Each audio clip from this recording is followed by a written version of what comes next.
Selamat pagi Bapak Ibu dalam program sertifikasi dosen gelombang 1 tahun 2025. Perkenalkan, nama saya Mauritius Ildori Vendinekovi, salah satu dosen pada program Teknik Sipil Universitas Katolik Widya Mandira. Video ini dibuat untuk melengkapi persyaratan dalam pengajuan sertifikasi dosen gelombang 1 tahun 2025, yaitu pernyataan diri dosen dalam unjuk Tridharma Perguruan Tinggi, PDD UKTPT dalam bidang pengajaran. Pada kesempatan ini, mata kuliah yang akan saya ambil sebagai contoh dalam video pembelajaran adalah mata kuliah wajib pada program Teknik Sipil, yaitu Mekanika Tanah 1. Mata kuliah ini terdiri dari 2 SKS, di mana disampaikan dengan metode DIA atau Delivery Interaction Assessment dalam proses pembelajaran yang ada di kelas, baik secara offline maupun online.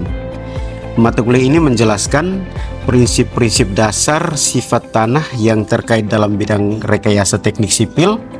Kemudian materi kuliah yang diberikan dalam mata kuliah ini merupakan dasar-dasar mekanika tanah yang meliputi indeks properties tanah, struktur dan tekstur tanah, klasifikasi tanah, pemadatan tanah, kuat geser tanah, serta permeabilitas dan rembesan pada tanah. Bahan ajar yang dipilih dalam mata kuliah ini disesuaikan dengan perkembangan ilmu pengetahuan dan teknologi serta kebutuhan industri saat ini dan masa yang akan datang. Capaian pembelajaran pada mata kuliah ini dari program studi yang pertama, mampu menerapkan pemikiran logis, kritis, sistematis, dan inovatif dalam konteks pengembangan atau implementasi ilmu pengetahuan dan teknologi dalam bidang keahlian teknik sipil.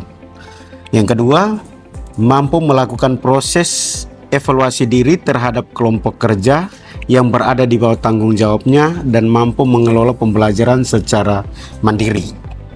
Yang berikut, mengimplementasikan konsep-konsep mekanika tanah, perencanaan bangunan gedung maupun keairan, serta rekayasa transportasi dengan memperhatikan aspek keberlanjutan yang berbasis pada teknologi ramah lingkungan dan atau konsep peningkatan umur layan bangunan. Dalam mata kuliah ini juga ada beberapa pokok pembahasan yang menarik yang tidak hanya memperhatikan teori yang ada, namun mampu untuk menyesuaikan ilmu dengan perkembangan zaman dan aplikasinya di lapangan. Nah, pokok pembahasan dalam mata kuliah ini antara lain indeks properties tanah, struktur dan tekstur tanah, klasifikasi tanah, pemadatan, kuat geser tanah, permeabilitas dan rembesan. Dan referensi yang digunakan dalam mata kuliah ini mencakup 1. Modul pengajaran mekanika tanah Universitas Katolik Widya Mandira Kupang, Braja MDAS, itu mekanika tanah, penerbit Erlangga tahun 1995. Craig dan Budi Susilo, mekanika tanah juga, penerbit Erlangga tahun 1991. Clayton dan Simpson, penerbit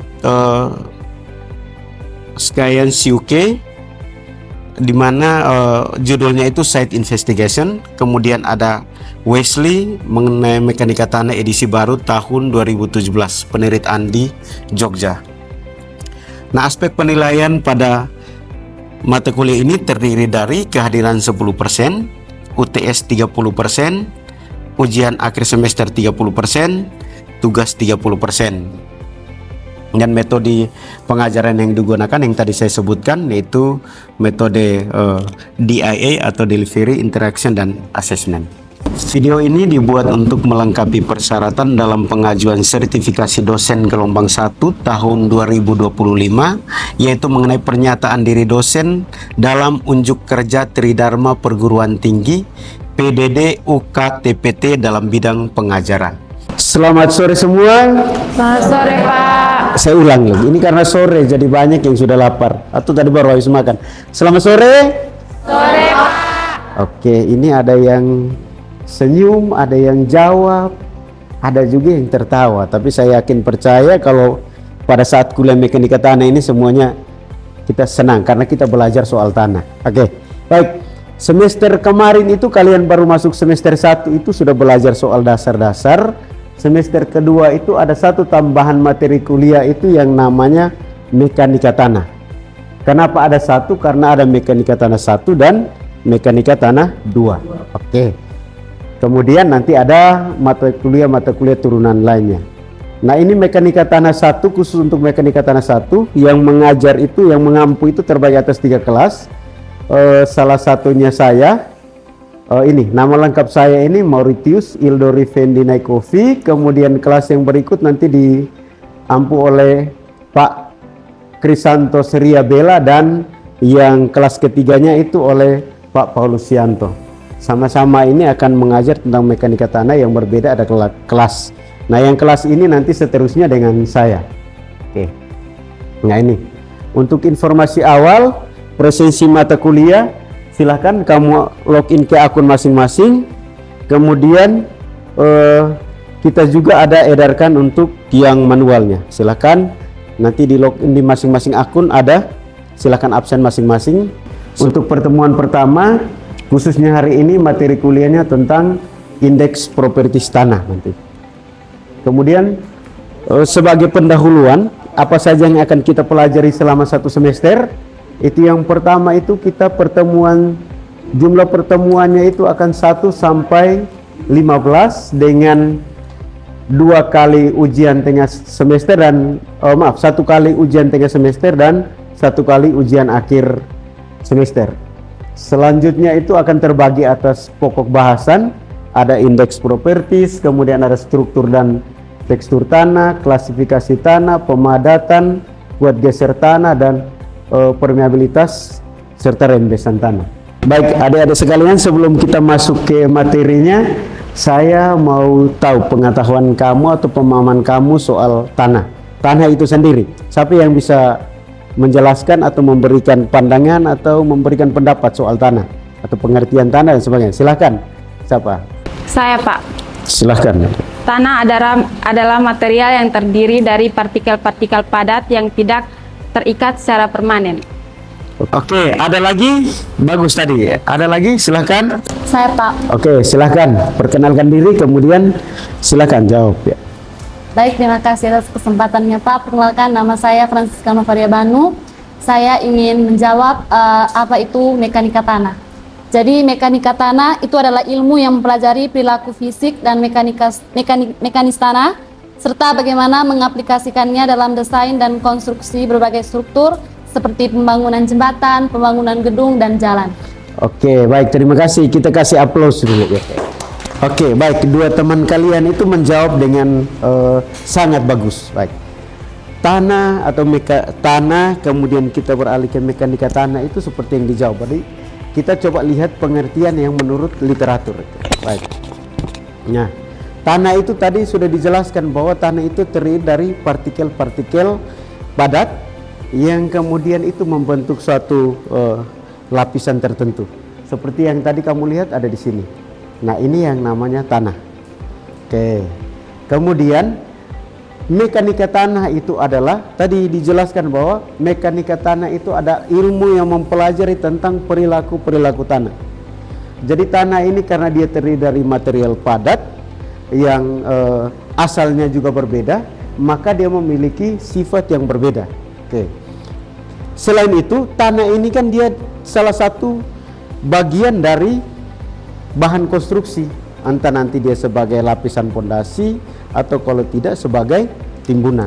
Maka kita perlu tahu sifat tanah itu seperti apa, dia sendiri saat kita kenakan beban, atau kalau tidak dia sendiri kita gunakan sebagai bahan konstruksi, tentu sebagai timbunan dan sebagainya. Oke.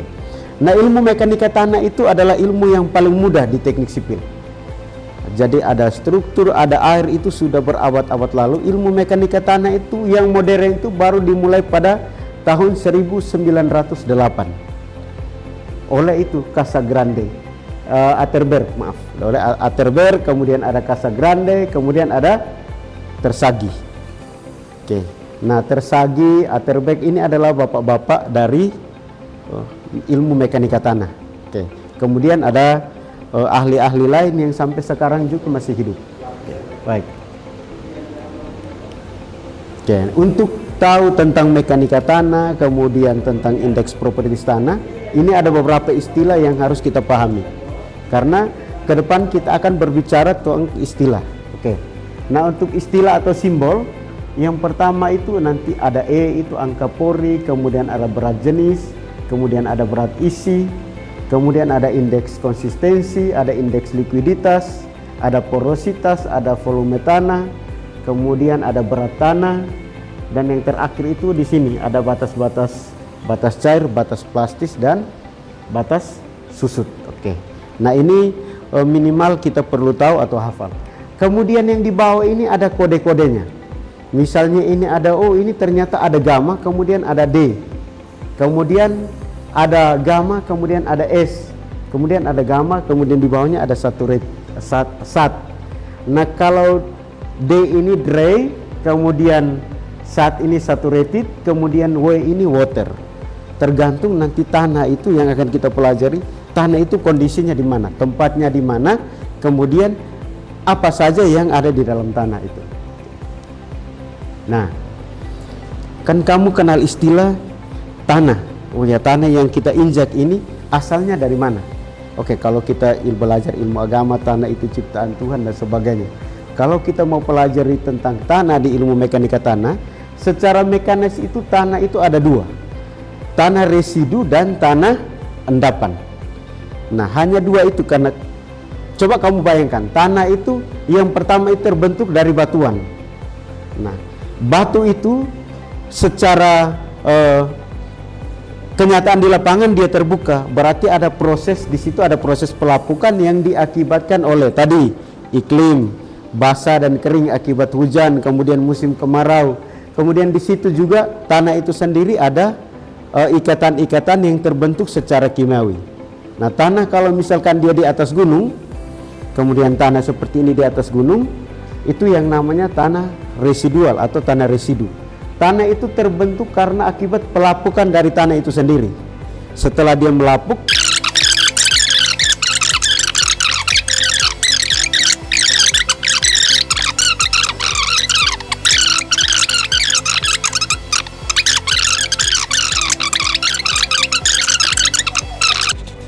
tanpa kita apa-apakan, di dalam butiran tanah ini ada material padat, ada rongga. Rongga itu bisa saja terisi oleh udara maupun terisi oleh air. Oke. Nah, ini kondisinya seperti ini. Oke. Kemudian karena udara dan air itu masing-masing memenuhi atau dia masing-masing mengisi pori atau void, maka secara garis besar tanah itu terdiri dari rongga dan butiran padat. Oke. Nah, untuk kita memahami tiga fase tadi, fase yang pertama itu tanah itu adalah padat semuanya. Setelah itu karena tanah itu padat, dia ternyata ada rongga, maka rongga itu bisa saja diisi oleh air. Kemudian karena airnya itu mengisi rongga tidak penuh, kemudian ada pengaruh cuaca dan sebagainya, maka ada rongga itu yang terisi oleh udara. Maka kita tahu bahwa ada tiga fase, fase padat, kemudian fase yang airnya diisi penuh, kemudian ada fase yang diisi oleh rongganya diisi oleh udara. Oke, baik. Nah, orang akan tanya, misalnya ada pertanyaan, seberapa penting kita mempelajari fase tanah? Kita mempelajari tanah itu baik dia rongganya terisi oleh udara maupun terisi oleh air. Nah, pelajaran ini sangat penting karena apa? Dari kondisi seperti ini kita mempelajari tentang perilaku tanah. Jadi tanah itu misalnya saya nama misalnya ya, tanah ini adalah tanah butir halus misalnya. Kemudian kita setelah masukkan dia tadi ada di awal itu ada klasifikasi tanah berdasarkan tanah butirannya, tanah itu butir kasar, butir halus dan sebagainya. Tetapi sifatnya itu menunjukkan tanah itu dia berperilaku butir kasar tapi dia berperilaku ke arahnya tanah butir halus, maka yang kita gunakan adalah perilaku tanah. Jadi tanah itu dia saat terisi air itu bisa berbeda dengan tanah itu tidak terisi air. Maka pengetahuan mengenai kadar air,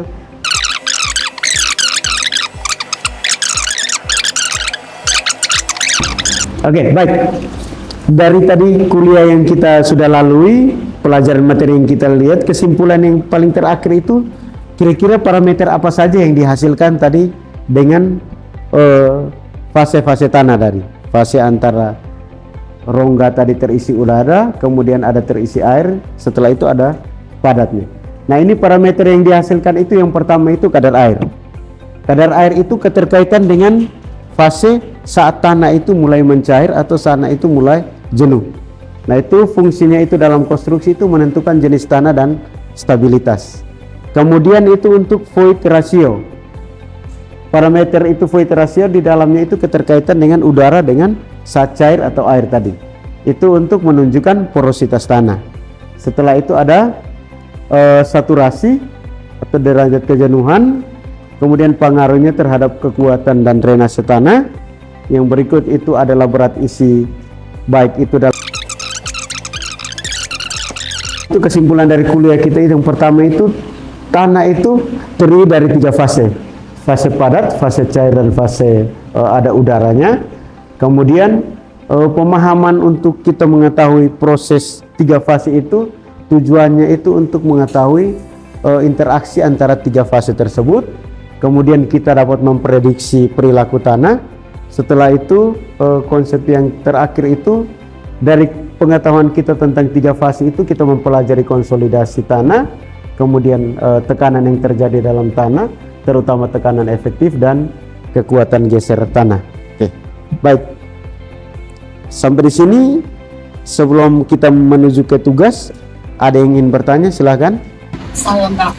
Silakan. Baik, terima kasih atas waktu dan kesempatan yang telah diberikan kepada saya. Saya akan bertanya tentang paparan materi yang telah diberikan Pak tadi. Saya akan bertanya berapa penting kita pelajari hubungan 3 fase, yaitu fase udara, cair, dan padat. Oke, baik, terima kasih untuk pertanyaan dan rumah. Yang pertama, kita harus memahami kondisi tanah ini. Kalau tanah dia dalam kondisi normal, berarti ada padat dan ada rongga. Kalau tanah ada rongga itu misalnya kita biarkan dia terlepas itu tanpa terendam air, maka tanah itu terdiri dari butiran padat dan udara. Kemudian setelah kita rendam, misalnya kita masukkan ke dalam air, terendam setengah tadi, misalnya terendam dengan air, maka tanah itu terdiri dari 3 fase. Fase udara, kemudian fase air tadi, fase cairnya, kemudian ada fase butiran padatnya di dalam. Kemudian kalau misalkan tanah itu kita rendam, maka tanah itu terdiri dari 2 fase, berarti ada padat, kemudian ada cair. Oke. Nah, kondisi ini, kondisi misalnya tanah itu dia dalam kondisi tanpa terendam air, maka yang kita gunakan itu adalah fase solid, tanah dalam keadaan kering. Kemudian kita rendam biasanya, maka itu kondisinya itu unsaturated, berarti tidak saturasi, tidak jenuh. Kalau tanah itu kita rendam lagi dia penuh, maka tanah itu dalam kondisi jenuh. Oke. Nah, seberapa penting tadi? Pertanyaan yang bagus. Tadi saya sudah bilang di awal bahwa kondisi tanah itu dia kita letakkan atau posisinya di mana itu mempengaruhi perilaku tanah. Kamu bayangkan tanah itu dalam kondisi kering, pasti perilakunya itu berbeda karena saat kita rendam setengah atau kita rendam penuh. Pada saat dia menerima beban, perilakunya itu akan berbeda.